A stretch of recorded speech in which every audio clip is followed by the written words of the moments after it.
Assalamualaikum warahmatullahi wabarakatuh. Selamat pagi pemirsa. Seperti biasa, Hasanah Trans 7 hadir dengan rangkaian informasi Islami yang akan menambah wawasan Anda. Dan tahukah Anda bahwa dalam konteks kehamilan, menitipkan rahim adalah haram hukumnya? Dan ternyata masih ada yang lainnya. Saksikan Hasanah sesaat lagi.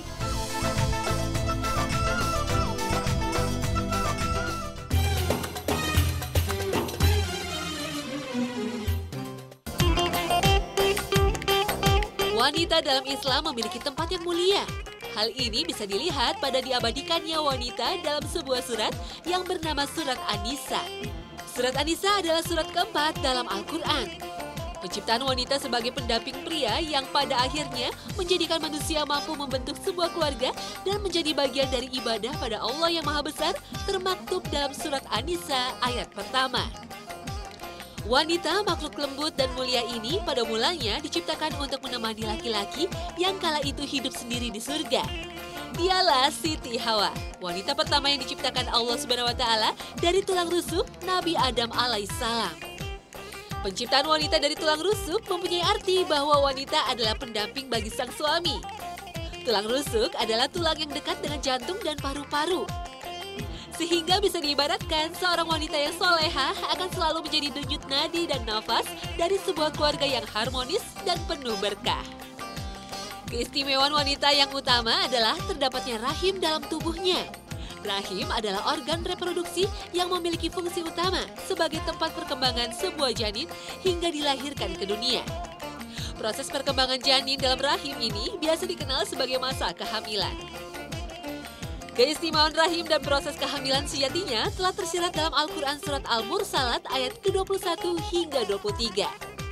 فَجَعَلْنَاهُ فِي قَرَارٍ مَّكِينٍ إِلَى قَدَرٍ مَّعْلُومٍ فَقَدَرْنَا فَنِعْمَ الْقَادِرُونَ. Sadaqallahul Azim, Maha benar Allah dengan segala firman-Nya. Rahim dan kehamilan adalah dua hal yang saling terkait. Kesehatan rahim adalah penentu utama dalam kesehatan dan normalitas kehamilan. Jika sebuah rahim tidak dalam kondisi yang optimal, maka bisa menyebabkan gagalnya atau gangguan proses kehamilan.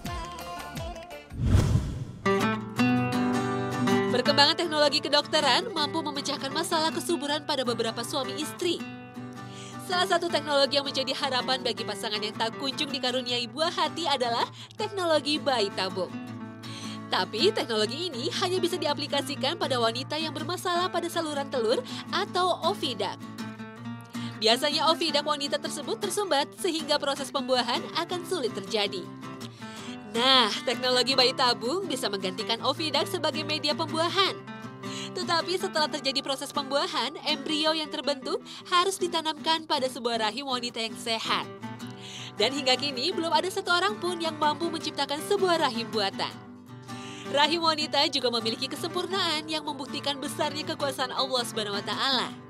Bagaimana tidak, rahim mampu berkembang secara elastis mengikuti ukuran cabang bayi yang makin membesar.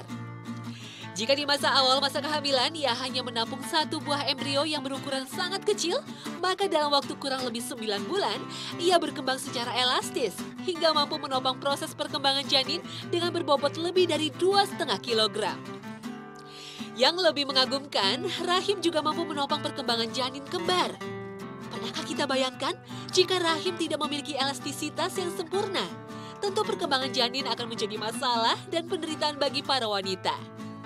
Dari sini kita khususnya kaum wanita harus bersyukur kepada Allah yang Maha Suci. Karena telah menyempurnakan tubuh wanita dengan sebuah rahim yang juga sempurna sehingga manusia dapat memiliki keturunan. Rahim juga memiliki mekanisme yang luar biasa sempurna ketika mengakhiri masa kehamilan dan memulai proses persalinan. Rahim akan memulai proses persalinan ketika janin sudah berkembang dengan sempurna dan siap untuk dilahirkan ke dunia. Rahim, indung telur, dan kelenjar pituitari di otak akan mengeluarkan beberapa hormon. Dan atas kinerja hormon-hormon tersebutlah proses persalinan akan dimulai. Hormon-hormon tersebut membuat seluruh organ reproduksi wanita mendukung dan memperlancar jalannya proses persalinan.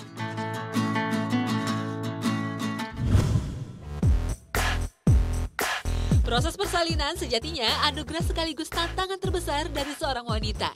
Lewat proses persalinanlah, seorang wanita akan bertambah perannya menjadi seorang ibu, dan Islam sangat memuliakan keberadaan ibu. Rasulullah SAW menjelaskan bahwa setiap orang mukmin dan muslim haruslah berbakti kepada ibunya. Dalam sebuah hadis, Rasulullah mengajarkan kepada umatnya untuk mengutamakan berbakti kepada ibu dengan kadar 3 kali lipat dibanding bakti kepada ayahanda kita. Begitu besar dan tingginya keutamaan seorang ibu dalam Islam, memang memiliki landasan yang kuat, termasuk landasan dalam bidang medis. Secara medis, kesehatan ibu sangat menentukan kesehatan janin yang dikandungnya. Selain itu, proses persalinan adalah salah satu proses paling menyakitkan yang pernah dialami oleh seorang wanita. Persalinan baik secara alami maupun dengan metode pembedahan atau sesar memiliki tingkat resiko yang tinggi. Resiko meninggalnya seorang ibu ketika melahirkan di Indonesia mencapai 228 jiwa dalam 100.000 kelahiran hidup. Selain itu, tingginya rasa sakit saat melahirkan bisa menimbulkan sebuah gangguan psikologis bagi ibu. Gangguan tersebut dikenal sebagai baby blues syndrome.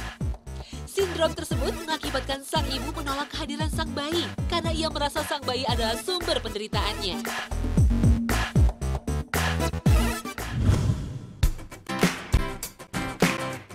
Plasenta atau tali pusar adalah bagian dari rahim yang berperan penting bagi perkembangan janin.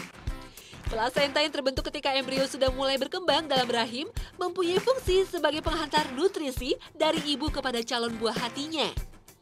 Selain itu, plasenta memiliki fungsi sebagai jalan untuk menghantarkan kekebalan ibu terhadap janinnya.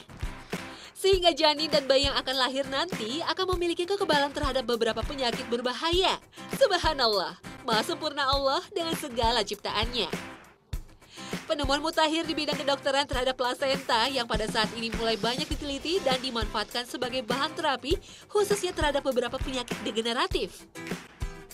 Penyakit degeneratif seperti diabetes, stroke, dan gangguan jantung mulai bisa diobati atau berkurang tingkat keparahannya ketika teknologi stem cell dari plasenta ini ditemukan.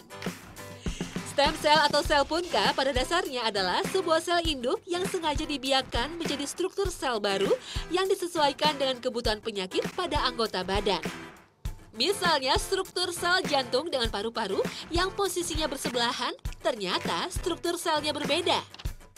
Dan apabila sel di anggota tubuh kita sakit, maka sel itu akan bisa diganti dengan sel baru yang dihasilkan lewat stem cell dari plasenta. Karena seperti kita tahu, bertambahnya usia manusia membuat regenerasi sel tubuh menjadi lambat dan akhirnya kalah oleh penyakit yang dengan cepat menggerus sel yang lemah itu.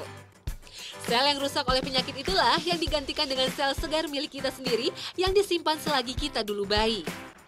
Plasenta menjadi sangat penting bagi perkembangan ilmu bioteknologi. Para ahli telah mampu mengembangkan sel-sel jantung, sel-sel penghasil hormon insulin, dan rambut dari sel yang berasal dari plasenta.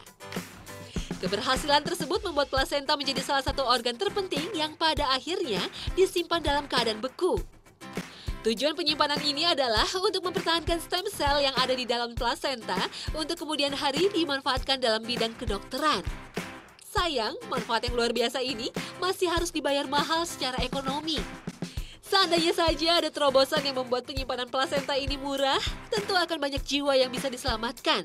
Dan tentunya tidak membuang uang sia-sia dengan pengobatan kimia yang belum tentu tepat sasaran. Wallahu a'lam.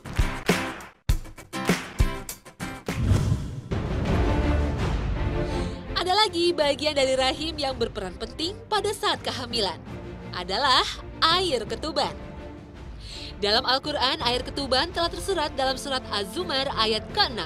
Dalam ayat tersebut, Allah telah berfirman, خَلَقَكُم مِّن نَّفْسٍ وَاحِدَةٍ ثُمَّ جَعَلَ مِنْهَا زَوْجَهَا وَأَنزَلَ لَكُم مِّنَ الْأَنْعَامِ ثَمَانِيَةَ أَزْوَاجٍ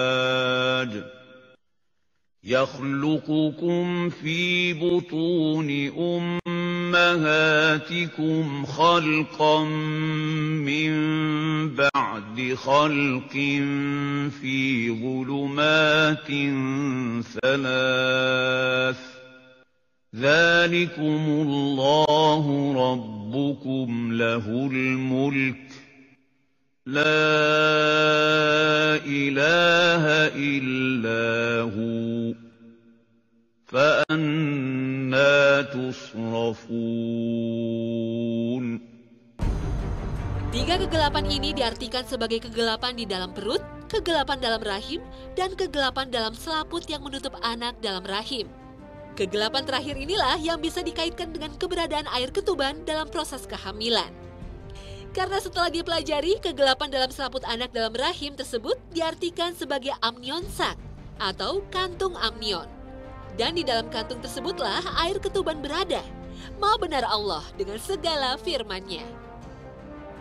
Air ketuban dapat dideteksi pada masa-masa awal kehamilan. Dan di awal masa kehamilan, jumlah air ketuban diperkirakan berjumlah 30 ml. Ketika mulai memasuki minggu ke-14, maka air ketuban sudah mulai dilengkapi dengan protein, karbohidrat, urea, dan elektrolit.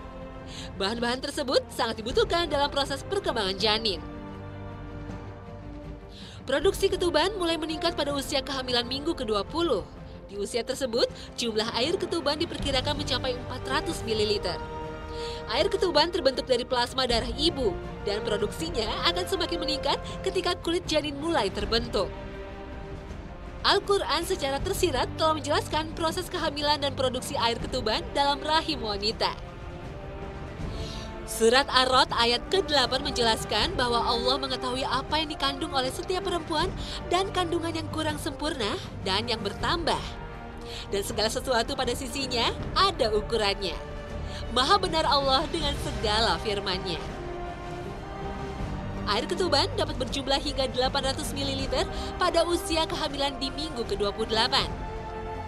Fungsi utamanya adalah sebagai pelindung janin yang baru berkembang terhadap tekanan dari organ pencernaan ibu yang berada di rongga perut.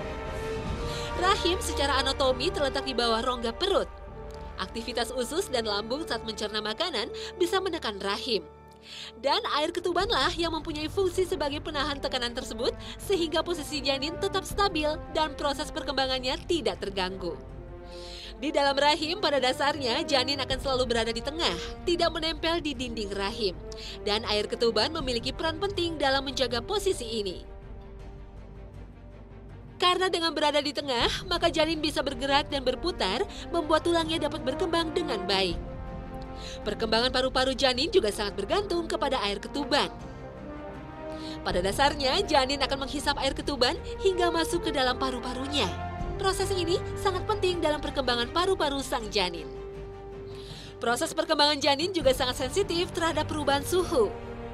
Oleh karena itu, air ketuban berperan penting dalam menjaga kestabilan kondisi suhu di dalam rahim. Vitalnya peran air ketuban dalam perkembangan janin dan kehamilan pada akhirnya dimanfaatkan untuk mengetahui status perkembangan janin. Pada saat ini telah dikembangkan teknologi amniosentesis. Teknologi tersebut adalah pengambilan sedikit air ketuban dengan cara memasukkan jarum steril dan tipis ke dalam rahim. Sampel air ketuban pada akhirnya akan dianalisis. Air ketuban mengandung sel-sel yang dihasilkan oleh janin yang berkembang.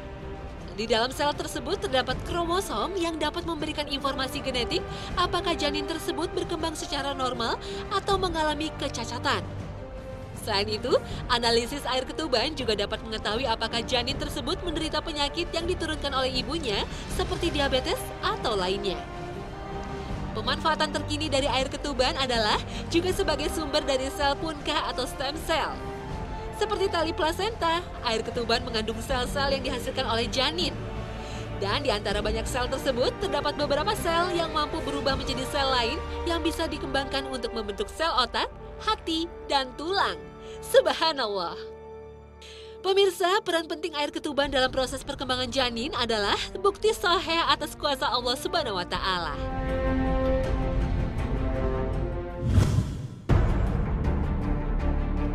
Letak janin pada dasarnya akan selalu berada di dalam rahim. Tetapi ada sebuah kelainan kehamilan yang disebut dengan ectopic pregnancy. Dalam bahasa awam dikenal dengan istilah hamil di luar kandungan. Kejadian kehamilan di luar kandungan sering terjadi di dalam saluran telur atau tuba falopi. Secara ilmiah, kejadian ini disebut dengan tubal pregnancy. Bahaya terbesar yang diakibatkan kehamilan di luar kandungan adalah meninggalnya sang ibu. Jika janin berkembang di dalam saluran telur, maka dapat mengakibatkan pecahnya saluran telur. Jika saluran telur itu pecah, maka akan menyebabkan pendarahan yang hebat di rahim. Tingginya resiko kematian karena kehamilan di luar kandungan membuat ibu haruslah rajin memeriksakan kehamilannya. Salah satu cara pendeteksian kehamilan adalah pemeriksaan dengan alat ultrasonografi atau USG dan pengecekan kadar hormon. Kehamilan di luar kandungan jika mampu dideteksi pada usia kurang dari 5 minggu bisa diterapi dengan menggunakan obat. Efek samping yang ditimbulkan dari terapi ini adalah gugurnya embrio yang melekat di dalam saluran telur.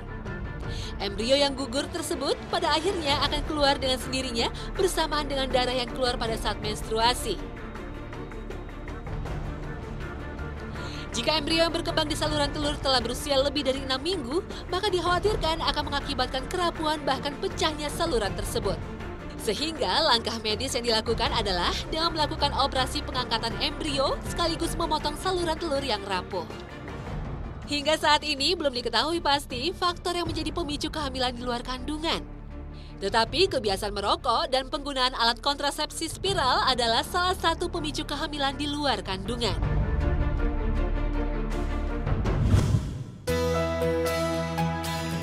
Gangguan kehamilan lainnya yang terjadi karena adanya infeksi dari mikroorganisme berbahaya dikenal dengan istilah torch infection. Torch pada dasarnya adalah singkatan dari Toxoplasma gondii, Rubella, Cytomegalovirus, dan Herpes virus simplex. Toxoplasma gondii pada dasarnya adalah sebuah protozoa patogen.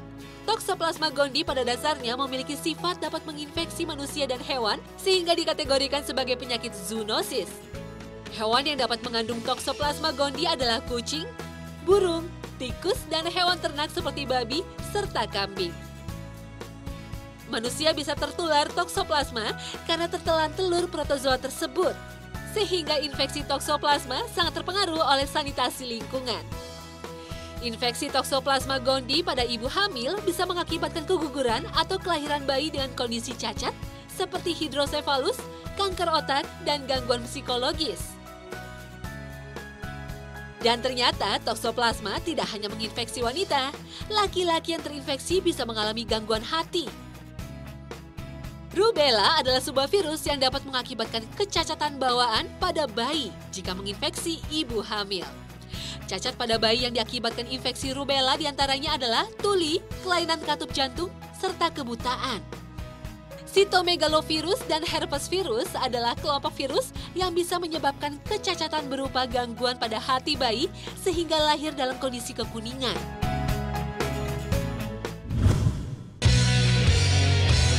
Rahim bisa diibaratkan sebagai ruangan tempat berkembangnya janin. Jalan keluar janin saat lahir dari rahim disebut dengan serviks atau mulut rahim. Dan ternyata infeksi virus tak hanya berbahaya pada saat kehamilan saja. Seorang remaja atau wanita lajang bisa mengalami gangguan mulut rahim. Virus berbahaya yang dinamakan human papilloma virus adalah salah satu penyebab utama kanker mulut rahim. Virus ini pada dasarnya merupakan salah satu virus yang dikelompokkan dalam penyakit menular seksual. Sehingga bisa dikatakan wanita yang sering melakukan hubungan seksual dengan beberapa pasangan yang berbeda adalah kelompok yang rentan terinfeksi human papilloma virus. Oleh karenanya, infeksi human papilloma virus adalah dampak sampingan dari perilaku perzinahan. Dan sejatinya Allah SWT telah berfirman dalam surat Al-Isra ayat ke-32 untuk menjauhi perzinahan. وَلَا تَقْرَبُوا الزِّنَا إِنَّهُ كَانَ فَاحِشَةً وَسَاءَ سَبِيلًا. Pencegahan infeksi human papilloma virus secara medis adalah dengan pemberian vaksin. Selain itu, terdapat sebuah prosedur untuk mengecek dan mendeteksi kanker mulut rahim yang dikenal dengan istilah pap smear. Disarankan wanita dewasa melakukan pap smear setiap 4 hingga 5 tahun sekali. Kanker mulut rahim tak hanya terjadi pada mulut rahim atau serviks saja. Rahim pun adalah salah satu organ yang rentan terserang kanker. Badan Kesehatan Amerika Serikat mencatat bahwa 35.000 wanita terdiagnosis menderita kanker rahim tiap tahunnya. Penyebab utama kanker rahim adalah meluasnya kanker serviks, merokok, dan tingginya dosis estrogen. Oleh karenanya, obat kontrasepsi yang mengandung estrogen bisa menjadi penyebab kanker rahim. Tak hanya itu, wanita yang merokok dan menderita kegemukan atau obesitas merupakan kelompok rentan terkena kanker rahim.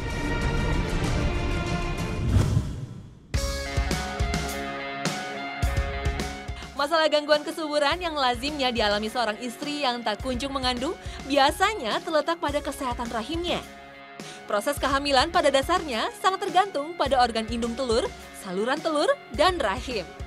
Dalam ilmu reproduksi, indung telur berfungsi sebagai organ yang memproduksi sel telur. Sel telur yang telah dibuahi akan menjadi zigot dan kemudian akan berkembang menjadi embrio. Pada tahap ini, maka organ yang sangat mempengaruhi kesehatan proses kehamilan adalah rahim. Gangguan kesuburan karena masalah pada indung dan saluran telur dapat diatasi dengan teknologi bayi tabung atau inseminasi buatan.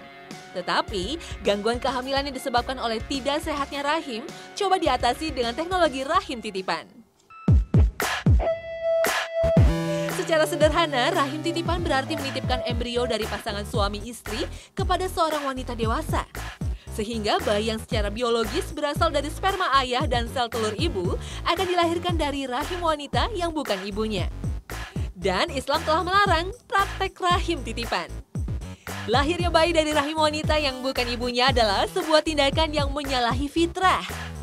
Fitrah orang tua seorang manusia telah tersurat dalam surat Al-Ahqaf ayat ke-15. Dan fitrah ibu adalah wanita yang mengandung, melahirkan, dan menyusui kita. Fenomena rahim titipan secara nyata melanggar hal ini. Karena meski mengandung dan melahirkan bayinya, ia bukanlah ibu kandungnya. Berikhtiar untuk mendapatkan keturunan adalah kewajiban bagi pasangan suami istri. Tapi yang tak boleh dilupakan adalah pilihan teknologi dalam tindakan kita tersebut. Karena sesuatu hal yang terlarang dalam Islam tidaklah akan menimbulkan kebaikan bagi yang menjalani. Mudarat yang ditimbulkan oleh sebuah buruk telah dipastikan oleh Allah SWT, sang penguasa bumi dan seisinya. Hal ini telah tersirat dalam surat An-Nisa ayat 85. من يشفع شفاعة حسنة يكن له نصيب منها ومن يشفع شفاعة سيئة يكن له كفل منها وَكَانَ اللَّهُ عَلَى كُلِّ شَيْءٍ مُقِيتًا. Sadaqallahu azim. Maha benar Allah dengan segala firman-Nya.